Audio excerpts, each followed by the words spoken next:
Always improve on the model that came before you. Always strive to be better. That was a lesson that my father taught me, and I want to thank my dad for teaching me that. One day we were getting some froyo in Atlanta, and we were sitting on the bench eating, and out of nowhere my dad says, "You know what, Rick? I'm a way better dad to you than my dad was to me." And I was kind of like, "Oh, no about that." You know, if he was talking about the last couple years of his life, oh, he was phenomenal, out of sight.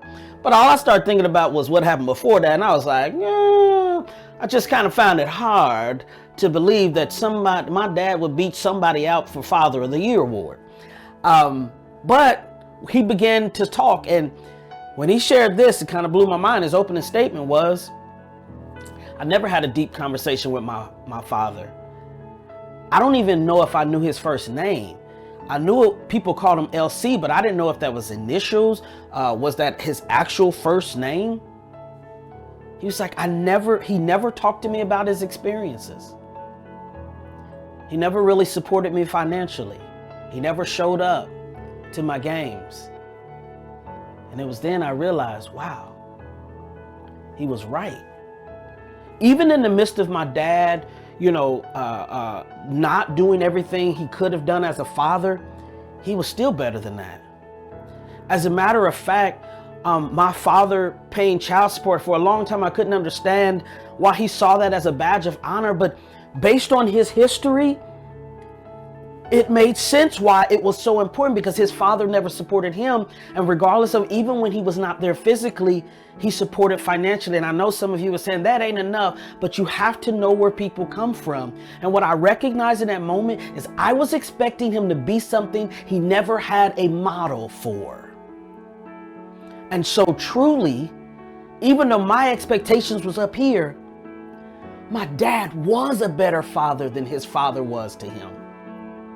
Here's another thing that I learned in that moment was that oftentimes, this is how my friend William Taylor puts it, it's like if you're playing baseball rather, and your dad is at the bat and he's trying to hit it, and he keeps hitting it to the left field, and he's hitting it to the left field, and you're in the right field, and you're saying, "Dad, hit it over here, and your dad keeps hitting it to the left, and he said, "No, get to the left field," and you're saying, "No, I want to be in the right." And the reality is that sometimes your dad can only hit in the left field. Sometimes what your father had, what your mother had, this was all they could do.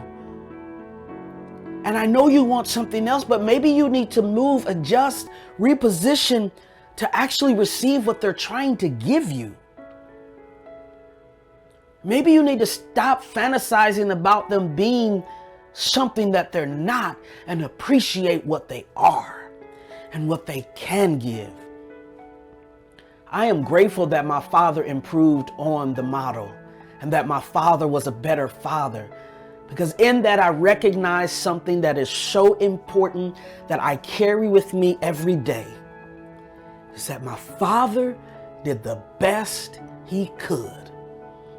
And that is all any of us can do. That is all that God is asking of us to do.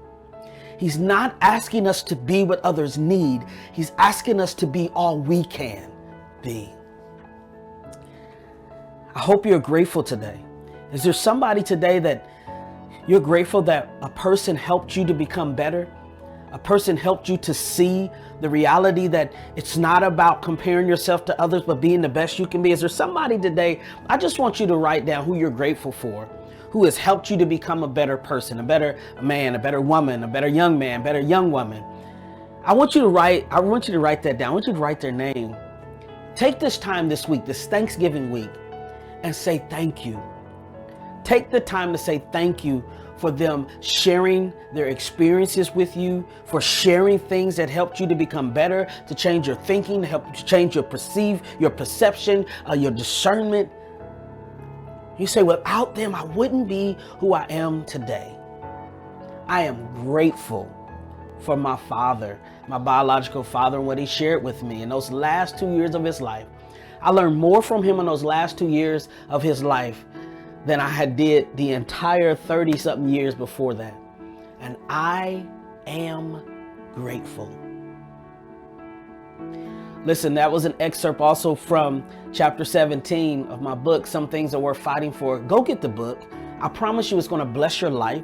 I have heard over and over and over again testimonies of people who have said, you know what, it was like you were speaking to me and you really helped me to heal from some things. If that is you, I want you to go to drrickymccrae.com. Go to drrickymccrae.com and go get the book. Some Things Are Worth Fighting For. My reconciliation and forgiveness of my father. But also, I wrote another book called What's All the Fuss Over Mr. Wilson? And it is in the right season because it is a Christmas book. It is a story that I created to help my daughters understand the importance of Christmas.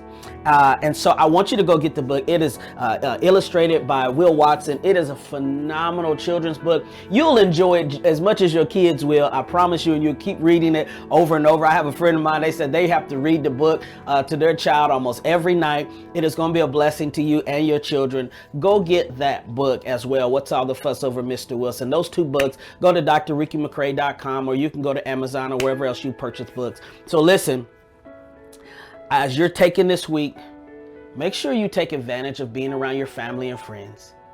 It's important. Life is too short for you to go another moment, another day, another week, another holiday without spending them with the people you love and that love you. Remember, there are some things worth fighting for. God bless you.